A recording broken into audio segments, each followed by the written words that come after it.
اعوذ باللہ من الشیطان الرجیم، بسم اللہ الرحمن الرحیم۔ لاکھوں کروڑوں اربوں خربوں درود و سلام محمد و آل محمد پر۔ السلام علیکم ورحمۃ اللہ وبرکاتہ۔ معزز ناظرین و سامعین، آج کا بلاگ میں ہم پتھری اور حبس سے بول کے متعلق پڑھیں گے، لیکن اس سے پہلے آپ سے پرزور درخواست ہے، ریکویسٹ ہے، التماس ہے کہ برائے مہربانی ویڈیو کو لائک، شیئر اور چینل کو سبسکرائب کر کے میری مدد کریں، مجھے سپورٹ فرمائیں۔ مجھے آپ کی مدد کی، آپ کی سپورٹ کی بہت زیادہ ضرورت ہے۔ برائے مہربانی میری مدد فرمائیں، میری ہیلپ فرمائیں۔ پتھری اور حبس بول۔ سنائی نے حضرت ابو درداء رضی اللہ عنہ سے روایت کی کہ ان کے پاس ایک شخص آیا، اس نے کہا میرے باپ کا پیشاب بند ہو گیا ہے اور اسے پتھری کا مرض ہے۔ اس پر حضرت ابو درداء رحمۃ اللہ علیہ رضی اللہ عنہ نے وہ دعا جو انہوں نے رسول اللہ صلی اللہ علیہ وسلم سے سنی تھی بتائی اور اسے حکم دیا کہ وہ اس دعا کو پڑھے۔ چنانچہ اس نے وہ پڑھا اور تندرست ہو گیا۔ ربنا اللہ الذی فی السماء تقدس اسمک امرک فی السماء والارض کما رحمتک فی السماء فاجعل رحمتک فی الارض واغفر لنا ذنوبنا وخطایانا انت رب المتابعین وانزل شفاء من شفائک ورحمۃ من رحمتک علی ھذا الوجوہ۔ بخار کی ایک اور قسم۔ حضرت انس بن رضی اللہ عنہ سے مروی ہے کہ حضور نبی کریم صلی اللہ علیہ وسلم ام المومنین سیدہ عائشہ صدیقہ رضی اللہ عنہ کے ہاں تشریف لائے تو وہ بخار میں مبتلا تھیں اور بخار کو کوس رہی تھیں۔ رسول اللہ صلی اللہ علیہ وسلم نے فرمایا کہ بخار کو برا مت کہو، کیونکہ وہ تو حکم الہی کا تابع ہے، لیکن اگر تم چاہتی ہو تو تمہیں وہ کلمات سکھا دوں، جب تم پڑھو گی تو اللہ تعالیٰ تم سے بخار کو دور فرما دے گا۔ انہوں نے عرض کیا کہ سکھا دیجیے۔ فرمایا کہ پڑھو، اللہم ارحم جلادی العریقہ و عظامی الدقیقہ من شداتی حریقی یا ام الملدامن ان کنتی آمنتی باللہ العظیم ولا تسدی الراسی ولا تسنی الغم ولا تاکل للحم ولا تشربی الدمام وتحولی انی الی من التخذ ما الہا آخر۔ حضرت عائشہ صدیقہ رضی اللہ تعالیٰ عنہ فرماتی ہیں کہ میں نے ان کلمات کو پڑھا تو میرا بخار جاتا رہا۔ آگ سے جلنے کی دعا۔ حضرت محمد بن حاتب رضی اللہ تعالیٰ عنہ فرماتے ہیں کہ میرے ہاتھ پر ہنڈیا گر گئی جس سے میرا ہاتھ جل گیا۔ میری والدہ نے مجھے لے کر بارگاہ نبوی صلی اللہ علیہ وسلم میں حاضر ہو گئیں۔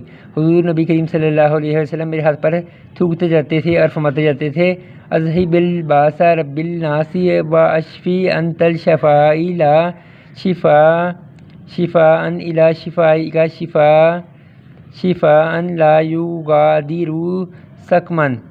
ترجمہ: اے اللہ، میں تجھ سے سوال کرتا ہوں اور تیری طرف تیری نبی حضرت محمد صلی اللہ علیہ وسلم کے وسیلے سے متوجہ ہوتا ہوں جو کہ نبی رحمت ہیں۔ یا رسول اللہ صلی اللہ علیہ وسلم، میں اپنے پروردگار کی طرف سے آپ کے وسیلے سے متوجہ ہوتا ہوں تاکہ اللہ تعالیٰ میری یہ حاجت پوری فرما دے۔ اے اللہ، میرے بارے میں ان کی شفاعت قبول فرما۔ یہ دعا ہر مشکل کے لیے مجرب ہے۔ سبحان اللہ۔ نبینہ پن کا علاج۔ حضرت عثمان بن حنیف رضی اللہ تعالیٰ عنہ سے روایت ہے کہ ایک نبینہ بارگاہ مصطفیٰ صلی اللہ علیہ وآلہ وسلم میں حاضر ہوا اور عرض کیا کہ اللہ تعالیٰ سے دعا فرمائے کہ مجھے شفا بنائی عطا فرمائے۔ رسول اللہ صلی اللہ علیہ وآلہ وسلم نے فرمایا اگر تو چاہتا ہے تو تیرے لیے دعا کرتا ہوں، اگر تو چاہتا ہے کہ صبر کر، یہ تیرے لیے بہتر ہے۔ اس نے عرض کی دعا فرمائیے۔ حضرت عثمان بن حنیف کہتے ہیں کہ آپ صلی اللہ علیہ وآلہ وسلم نے اچھی طرح وضو کرنے کا حکم دیا اور فرمایا کہ یہ دعا پڑھ، اللہم انی اسألک واتوجہ الیک بنبیک محمد النبی الرحمت یا محمد انی توجہت بک الی ربی فی حاجتی ھذہ لتقضی الی ھذہ اللہم فاشفیہ فی۔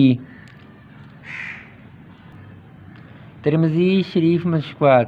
منقول ہے کہ انہوں نے مسجد میں جا کر یہ دعا پڑھی، کچھ ہی دیر گزری تھی کہ آنکھیں روشن ہو گئیں۔ سبحان اللہ۔ خیال رہے کہ یہ دعا تھوڑے فرق کے ساتھ ابن ماجہ حاکم نسائی میں بھی موجود ہے۔ افلاس و تنگ دستی۔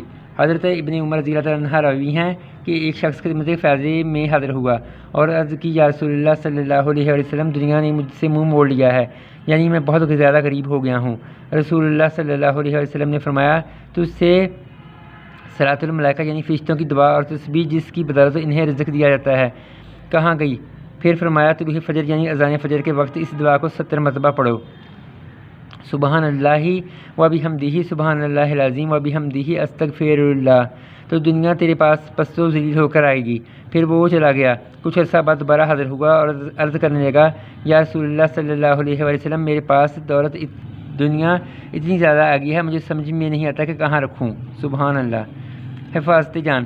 حضرت ربان بن عثمان رضی اللہ تعالیٰ عنہ اپنے والد سے روایت کرتے ہیں کہ میں نے حضور نبی کریم صلی اللہ علیہ وسلم سے سنا کہ جو کوئی 3 مرتبہ شام کے وقت یہ پڑھے بسم اللہ الذی لا یضر مع اسمہ شیئا فی الارض ولا فی السماء وہو السمیع العلیم، تو صبح تک کوئی ناگہانی بلا و مصیبت نہ پہنچے گی۔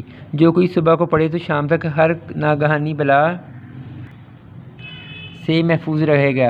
راوی کا بیان ہے کہ جب حضرت ربان بن عثمان پر فالج کا حملہ ہوا تو جس شخص نے یہ روایت ان سے سنی تھی وہ بطریق انکار تو عجب ان کی طرف دیکھنے لگا اور سوچنے لگا۔ اس پر انہوں نے ربان بن عثمان سے فرمایا میری طرف دیکھ کر کیا سوچ رہے ہو؟ خدا کی قسم نہ میں نے اپنے باپ عثمان پر جھوٹ باندھا ہے اور نہ ہی عثمان نے حضور نبی کریم صلی اللہ علیہ وسلم پر جھوٹ باندھا ہے، لیکن جس دن مجھ پر فالج کا حملہ ہوا میں معصیت کی وجہ سے اس دعا کو پڑھنا ہی بھول گیا تھا۔ ابو داؤد ترمذی شریف۔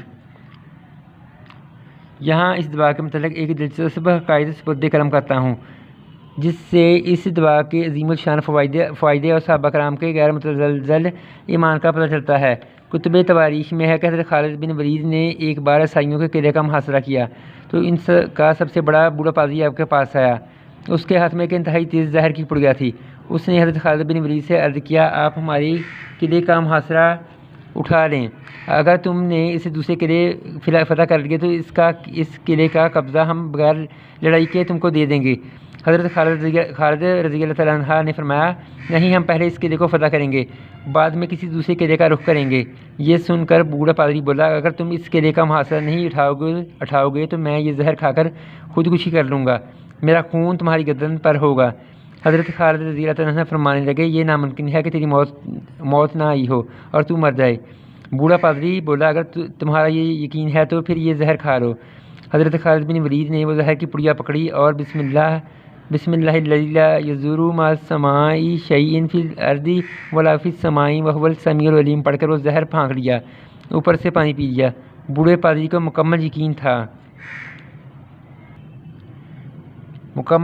کہ چند ہی لمحے میں موت کی وادی میں پہنچ جائیں گے، مگر وہ یہ دیکھ کر حیران رہ گیا کہ چند ہی منٹ آپ کے بدن پر پسینہ آیا، اس کے علاوہ کچھ نہ ہوا۔ حضرت خالد رضی اللہ تعالیٰ عنہ نے پادری سے مخاطب ہو کر فرمایا دیکھا اگر موت نہ آئی ہو تو ظاہر کچھ نہیں بگاڑتا۔ پادری کوئی جواب نہ دیے بغیر ہی اٹھ کر بھاگ گیا اور قلعے میں جا کر کہنے لگا اے لوگو میں ایسی قوم سے مل کر آیا ہوں، خدا کی قسم اسے مرنا آتا ہی نہیں، وہ صرف مارنا ہی جانتے ہیں۔ جتنا زہر ان کے ایک آدمی نے کھا لیا، اگر اتنا پانی میں ملا کر تمام اہل قلعہ کھاتے تو یقیناً مر جاتے، مگر اس آدمی کا مرنا تو درکنار وہ بے ہوش بھی نہ ہوا۔ میری مانو تو قلعہ ان کے حوالے کر دو اور ان سے لڑائی نہ کرو۔ چنانچہ وہ قلعہ بغیر لڑائی کے ہی حضرت خالد بن ولید کی قوت ایمانی سے فتح ہو گیا۔ سبحان اللہ۔ جسمانی صحت اور حفاظت۔ تحفۃ الحبیب فی مازاد علی الترغیب میں ہے کہ ایک شخص رسول اللہ صلی اللہ علیہ وسلم کی خدمت عالیہ میں حاضر ہوا اور عرض کیا کہ میں ایک روگی شخص ہوں، کھانا پینا میرے بدن کو ذرا نہیں لگتا، اللہ تعالیٰ نے میرے لیے دعا فرمائی ہے۔ رسول اللہ صلی اللہ علیہ وسلم نے فرمایا جب کھایا پیا کرو تو یہ دعا پڑھ لیا کرو بسم اللہ الذی لا یضر مع اسمہ شیئا فی الارض ولا فی السماء یا حی یا قیوم، تمہیں کوئی بیماری نہ ہوگی اگر تک کھانے میں ظاہر ہی کیوں نہ ملایا ہو۔ سبحان اللہ۔ موعظت۔ جاننا یہ کہ ہر وہ دعا منتر ٹونا ٹوٹکا وغیرہ جس میں شرکیہ الفاظ ہوں کرنا سخت حرام ہے، بلکہ بعض دفعہ کفر بھی، جبکہ شیطانوں وغیرہ یا کسی غیر اللہ سے مسبب حقیقی خیال کرتے ہوئے دعا مانگے اگر ان میں شرکیہ کلمات نہ ہوں تو پڑھنے میں مذائقہ نہیں۔ حضرت عوف بن مالک اچجی رضی اللہ تعالیٰ عنہ فرماتے ہیں کہ ہم جاہلیت میں ایک منتر پڑھا کرتے تھے۔ ہم نے عرض کیا کہ رسول اللہ صلی اللہ علیہ وآلہ وسلم اس منتر کے متعلق کیا ارشاد ہے؟ تو حضور نبی کریم صلی اللہ علیہ وآلہ وسلم نے فرمایا وہ منتر مجھے سناؤ۔ منتر پڑھنے میں کوئی ڈر نہیں جب تک اس میں شرک نہ ہو۔ صحیح مسلم شریف مشکوات شریف۔ لیکن شرکیہ کلمات والے منتر سے ضرور بچیں۔ حضرت مغیرہ بن شعبہ رضی اللہ عنہ کہتے ہیں کہ رسول اللہ صلی اللہ علیہ وسلم نے فرمایا جس نے داغ لیا یا منتر پڑھوایا وہ اللہ تعالیٰ پر بھروسہ رکھنے سے بیزار ہوا۔ استغفر اللہ۔ احمد ترمذی ابن ماجہ۔ ایک اور روایت میں ہے کہ حضرت عیسیٰ بن حمزہ کہتے ہیں کہ میں عبداللہ بن حکیم کے پاس آیا، ان کے جسم پر سرخ بات تھی، میں نے کہا کوئی تویز لٹکاؤ، وہ کہنے لگا ہم اس بات سے اللہ تعالیٰ کی پناہ چاہتے ہیں کیونکہ رسول اللہ صلی اللہ علیہ وسلم نے فرمایا جو شخص گلے میں جو چیز لٹکائے گا وہ اسی کے سپرد کر دیا جاتا ہے۔ استغفر اللہ۔ ابو داؤد مشکوات شریف۔ اس لیے ضروری ہے کہ کوئی منتر یا دم پڑھنے سے پہلے اس کے معنی معلوم کرے یا پھر اس کا کسی سکہ عالم سے منقول ہونا تحقیق کرے، ورنہ دانستگی میں غلطی کا احتمال ہے۔ مدارج النبوت میں حکایت مشائخ سے منقول ہے کہ کوئی شخص ایک دعا پڑھ رہا تھا، ایک دوسرا شخص جو وہاں موجود تھا اس نے کہا اسے پڑھنے والے کو کیا ہو گیا ہے، یہ بندہ اللہ تعالیٰ اس کے رسول کو گالیاں دے رہا ہے۔ استغفر اللہ۔ اتفاق سے اس دعا کا مضمون ہی ایسا تھا، وہ شخص اسے لاعلمی سے پڑھ رہا تھا۔ کافروں سے دم کروانے اور گنڈے وغیرہ لینے سے بھی گریز کرنا چاہیے کیونکہ وہ تو عموماً شیاطین سے طالب استعانت ہوتے ہیں۔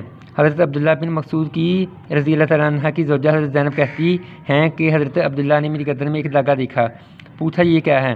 میں نے کہا اس میں میرے لیے منتر پڑھا گیا ہے۔ انہوں نے دھاگا کو پکڑا اور ٹکڑے کر دیا اور کہا کہ اے عبداللہ کے گھر والوں تم شرک سے بے پرواہ ہو۔ میں نے رسول اللہ صلی اللہ علیہ وسلم سے سنا کہ فرماتے تھے منتر من کے ٹوٹکے شرک ہیں۔ زینب کہتی ہیں کہ میں نے کہا تم کیسے کہتے ہو، حالانکہ میری آنکھ درد کی شدت سے نکلی پڑی تھی، میں فلاں یہودی کے پاس جاتی، وہ دم پڑتا تھا تو آنکھ آرام پاتی اور مجھے آرام و سکون مل جاتا۔ حضرت عبداللہ بن مسعود رضی اللہ عنہ نے فرمایا تمہاری آنکھ کا درد شیطان کے عمل سے تھا، وہ تمہاری آنکھ کو چوکتا تھا، جب وہ دم پڑتا تو شیطان رک جاتا تھا، حالانکہ تم پر لازم تھا کہ تم وہ پڑھتی جو رسول اللہ صلی اللہ علیہ وسلم نے فرمایا، یعنی وہ اذہب الباس رب الناس و اشفی انت الشافی لا شفاء الا شفاؤک لا یغادر سقما۔ ابو داؤد مشکوات شریف۔ اس روایت میں ظاہر ہے کہ حضرت ابن مسعود رضی اللہ عنہ نے اپنی اہلیہ کو یہودی کے مشرکانہ دم یا گنڈے سے روکا اور رسول مقبول صلی اللہ علیہ وسلم سے منقول دم کی ترغیب دی۔ خلاصہ کلام یہ ہے کہ ہر وہ دم، ٹونا ٹوٹکا، گنڈا، تویز وغیرہ جس میں مشرکانہ الفاظ ہوں وہ ناجائز و حرام ہے، لیکن جو قرآن پاک، حدیث مبارکہ یا اقوال بزرگان دین کے مطابق ہو وہ جائز ہے۔ وہ آیات و حدیثیں جو بتوں یا بت پرستوں کے لیے ہے ان کو مسلمانوں پر چسپاں کرنا درست نہیں۔ ہر کوئی جانتا ہے کہ دیوار کعبہ میں نصب حجر اسود بھی پتھر ہے اور بت بھی پتھر، مگر دونوں میں زمین آسمان کا فرق ہے۔ حجر اسود کی توہین حرام ہے اور بت کی تعظیم حجر اسود کی توہین حرام ہے اور بت کی تعظیم حرام ہے۔ حجر اسود کی تعظیم ضروری ہے اور بت کی توہین ضروری ہے۔ تعظیم ضروری ہے اور بت کی توہین ضروری ہے۔ گنگا جمنا اور آب زمزم دیکھنے میں تو دونوں ہی پانی، رنگ و بو بھی دونوں کی ایک ہی ہے، مگر گنگا جمنا کی تعظیم حرام اور آب زمزم کی تعظیم فعل مصطفیٰ صلی اللہ علیہ وسلم کی طرف سے ثابت ہے۔ جھوٹے مدعیان نبوت کی آڑ میں انبیاء برحق صلی اللہ علیہ وسلم کی توہین نہ کی جائے، اس لیے کسی بھی چیز کو حرام ثابت کرنے کے لیے دلیل کی ضرورت ہے۔ واللہ تعالیٰ وصول علم۔ اللہ تعالیٰ ہم سب مسلمانوں کو شرک و بدعت سے بچنے کی توفیق عطا فرمائے اور صراط المستقیم پر چلائے، آمین ثم آمین۔ مجنون کا علاج۔ اب حضرت عبداللہ بن مسعود رضی اللہ تعالیٰ عنہ کا ایک ہی عمل نقل کیا جاتا ہے۔ امام المحی السنا فرماتے ہیں کہ حضرت عبداللہ بن مسعود رضی اللہ تعالیٰ عنہ کے پاس ایک مجنون دیوانہ لایا گیا، آپ نے اس کے دونوں کانوں میں افحاسبتم انما خلقناکم آخر تک سورہ مومنون کی آخری 4 آیات مبارکہ پڑھ کر دم کر دیا تو اسی وقت تندرست ہو گیا۔ رسول اللہ صلی اللہ علیہ وآلہ وسلم کے پوچھنے پر حضرت ابن مسعود نے یہ واقعہ عرض کیا تو حضور اکرم صلی اللہ علیہ وآلہ وسلم نے فرمایا، قسم ہے مجھ کو قسم ہے مجھے اللہ تعالیٰ کی جس کے قبضہ قدرت میں میری جان ہے، اگر کوئی ان آیات کو پڑھ کر پہاڑ پر دم کر دے تو وہ پہاڑ اپنی جگہ سے ٹل جائے۔ سبحان اللہ۔ معزز ناظرین و سامعین، آج کا بلاگ ختم کرتے ہیں اور اگلے بلاگ میں انشاءاللہ ہم باب چہارم چیپٹر نمبر 4 پڑھیں گے، علاج بالدعا۔ لیکن اس سے پہلے آپ سے پرزور درخواست ہے، ریکویسٹ ہے کہ برائے مہربانی ویڈیو کو لائک، شیئر اور چینل کو سبسکرائب کر کے مجھے سپورٹ کریں، میری ہیلپ کریں، میری غربت دور کرنے میں مدد فرمائیں۔ اللہ پاک آپ پہ لاکھوں کروڑوں اربوں خربوں رحمتیں فرمائے۔ آپ سے پرزور التماس ہے کہ برائے مہربانی ویڈیو کو لائک، شیئر اور چینل کو سبسکرائب کر دیں تاکہ واچ ٹائم پورا ہو۔ انشاءاللہ اگلے بلاگ میں ملیں گے، تب تک کے لیے اجازت دیجیے، اللہ حافظ۔